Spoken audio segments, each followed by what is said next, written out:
Olá, eu sou José Nobre, da Associação Cultural Toma. Estou aqui para vos ler a mensagem do Dia Mundial do Teatro. 27 de março de 2020, por Said Nadim, Paquistão. O teatro como santuário. É uma grande honra para mim escrever a mensagem do Dia Mundial do Teatro 2020. É um sentimento que me inspira a maior das humildades, mas é também emocionante o pensamento de que o teatro paquistanês e o Paquistão tenham sido reconhecidos pelo ITI, o Instituto Internacional de Teatro, a mais influente e representativa entidade do teatro mundial dos nossos dias. Esta honra é também um tributo a Madhira Gawar, ícone do teatro e fundadora do Adjoka Theatre, também minha companheira de vida que faleceu há 2 anos. A equipa do Adjoka percorreu um longo e difícil caminho, literalmente desde a rua até ao teatro. Mas é essa a história de muitos grupos de teatro, estou certo. Nunca se trata de uma navegação calma ou fácil. É sempre uma luta. Eu provenho de um país maioritariamente muçulmano que viu várias ditaduras militares, horríveis ataques de extremistas religiosos e 3 guerras com a vizinha Índia, com quem partilhamos milhares de anos de história e património.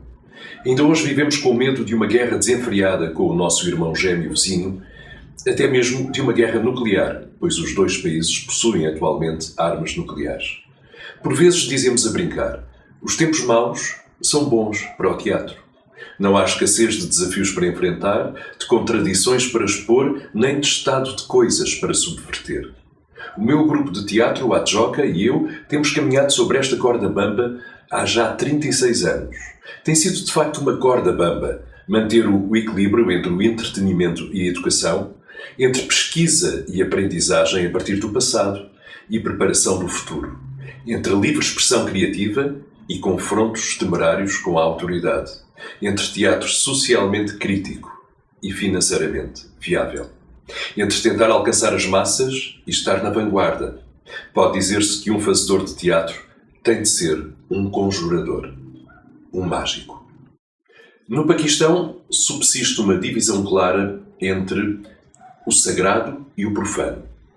Para o profano não há lugar para questionamento religioso, enquanto que para o sagrado não existe possibilidade de debate livre ou de novas ideias. De facto, a elite conservadora considera que a arte e a cultura estão fora do seu alcance devido aos seus jogos sagrados. Por isso, o campo de atuação dos artistas performativos tem sido como uma corrida de obstáculos. Primeiro têm que fazer prova das suas credenciais de bons muçulmanos e cidadãos cumpridores e depois tentar demonstrar que a dança, a música e o teatro são permitidos no Islão. Por isso, um grande número de muçulmanos zelosos têm mantido relutância em aceitar as artes performativas, apesar de existirem elementos de dança, música e teatro associados às suas vidas cotidianas. E, entretanto, nós tropeçámos numa subcultura que tinha o potencial de convocar o sagrado e o profano para o mesmo palco. No Paquistão, durante o regime militar da década de 80, o Adjoka foi criado por um grupo de jovens artistas que desafiaram a ditadura através de um teatro corajoso, política e socialmente dissonante. Eles descobriram que os seus sentimentos, a sua raiva, a sua angústia, já haviam sido exprimidos de uma forma incrível por um bardo sufi que viveram uns 300 anos antes. Tratava-se do grande poeta sufi Bulleh Shah. O Adjoka descobriu que poderia manifestar declarações politicamente explosivas através da sua poesia, desafiando uma autoridade política corrupta e uma elite religiosa preconceituosa. As autoridades podiam proibir-nos ou banir-nos, mas não podiam fazer o mesmo a um popular e reverenciado poeta sufi como Bulleh Shah. Descobrimos que a sua vida era tão dramática e radical como a sua poesia, que lhe valeu condenações religiosas e ostracismo durante a sua existência. Escrevi então Bulha, uma peça acerca da vida e luta de Bulleh Shah. O Bulha, tal como é afetuosamente mencionado pelas massas na Ásia Meridional, pertence a uma tradição de poetas sufi, do Punjabi, que temerariamente desafiaram a autoridade dos imperadores e dos demagogos clericais através da sua poesia e prática. Escreveram na língua do povo e acerca das aspirações das massas.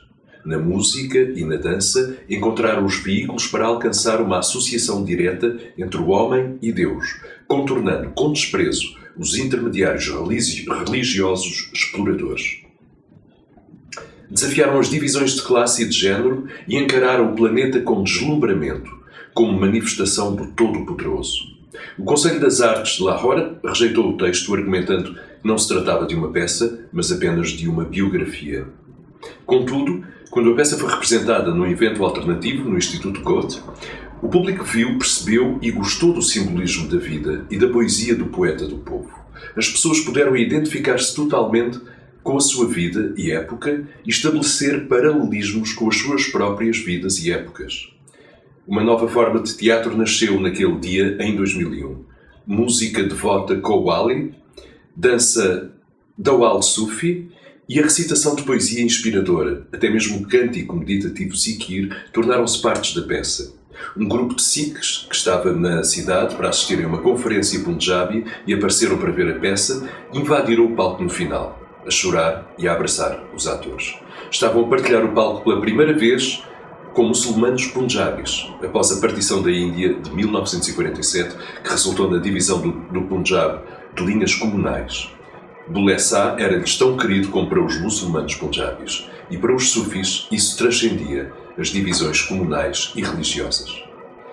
Esta estreia memorável seguiu-se a odisseia indiana de Bulleh Shah, começando com uma inovadora digressão pela parte indiana do Punjab. Bulha foi representada de les a les da Índia, mesmo em momentos de sérias tensões entre os dois países e em lugares em que o público não sabia uma única palavra de Punjabi, mas adorava cada momento da peça. Ao mesmo tempo que as portas do diálogo político e da diplomacia se iam fechando, uma a uma, as portas das salas de teatro e os corações do público indiano permaneceram abertos, de par em par. Durante a digressão do Adjoka, pelo Punjab indiano, em 2004, após uma récita muito bem acolhida perante um público rural de milhares de pessoas, um velho acercou-se do ator que interpretava o papel do grande Sufi. O homem estava acompanhado por um jovem. "O meu neto está muito mal. Por favor, lance uma bênção sobre ele." O ator foi apanhado de surpresa e disse: "Babaji, eu não sou Bulleh Shah. Sou apenas um ator a representar este papel." O homem começou a chorar e disse: "Por favor, abençoe o meu neto. Eu sei que ele vai recuperar se você o fizer."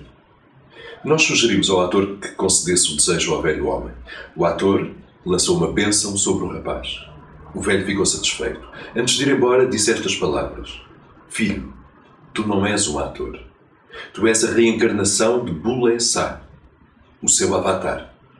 E de repente todo um novo conceito de representação, de teatro, despontou para nós, no qual o ator se torna na reencarnação da personagem que ele ou ela interpreta. Nos 18 anos de digressão de Bulha, reparamos numa idêntica resposta por parte de um público aparentemente impreparado, para o qual o espetáculo não é apenas um entretenimento ou uma experiência intelectual estimulante, mas um emocionante e comovente encontro espiritual. De facto, o ator que interpretava o mestre Sufi Bulleh Shah estava tão profundamente influenciado pela experiência que ele próprio se tornou um poeta sufi e desde então publicou 2 coleções de poemas. Os intérpretes envolvidos partilharam que, quando este espetáculo começa, eles sentem que o espírito de Bulleh Shah está entre eles e parece-lhes que o palco se eleva a um plano superior. Um académico indiano deu o título "Quando o teatro se transforma em santuário" a um texto que escreveu sobre esta peça. Eu sou um leigo e o meu interesse no sufismo é principalmente cultural. Interessam mais os aspectos artísticos e performativos dos poetas sufi do Punjabi do que aos meus públicos, que podem não ser propriamente extremistas nem pessoas intolerantes, mas antes possuírem crenças religiosas sinceras. Explorar histórias como as de Bulleh Shah, e há tantas em todas as culturas, pode tornar-se uma ponte entre nós, os fazedores de teatro, e uma plateia que, mesmo que desconhecedora, pode ser entusiasta. Juntos podemos descobrir as dimensões espirituais do teatro e construir pontes entre o passado e o presente, rumo a um futuro que é o destino de todas as comunidades, crentes e não crentes, atores e velhos, assim como os seus netos. A razão pela qual partilho a história de Bulleh Shah e a nossa exploração de um género do teatro sufi é que, enquanto a representamos no palco, por vezes deixamos-nos levar pela nossa filosofia do teatro, pelo nosso papel de pronunciadores de mudança social e, ao fazê-lo, deixamos para trás um vasto setor de massas. No nosso compromisso com os desafios do presente, privamos-nos das possibilidades de experiência espiritual profundamente emotiva que o teatro pode proporcionar. No mundo de hoje, no qual a intolerância, o ódio e a violência estão de novo em ascensão, as nações parecem-se estar umas contra as outras. Os crentes combatem outros crentes e as comunidades destilam ódio contra outras comunidades. E, no entretanto, crianças morrem de subnutrição. Mães morrem no parto por falta de cuidados médicos atempados e as ideologias do ódio florescem. O nosso planeta mergulha cada vez mais profundamente numa catástrofe climática e podemos mesmo ouvir o tropel dos 4 cavaleiros do Apocalipse. Precisamos de renovar a nossa força espiritual. Temos de combater a apatia, a letargia, o pessimismo, a ganância e o desrespeito pelo mundo em que vivemos, o planeta em que vivemos. O teatro tem um papel, um nobre papel, para energizar e mobilizar a humanidade a erguer-se da sua descida para o abismo. O teatro pode elevar o palco, o espaço de representação, a algo sagrado. Na Ásia meridional, os artistas tocam o palco com reverência antes de o pisarem, numa tradição que já vem desde quando o cultural e o espiritual estavam interligados. É tempo de reganharmos a relação simbiótica entre o artista e o público, o passado e o futuro. Fazer teatro pode ser um ato sagrado. E os atores podem, de facto, tornar-se avatares dos papéis que interpretam. O teatro eleva a arte de representar a um plano espiritual superior.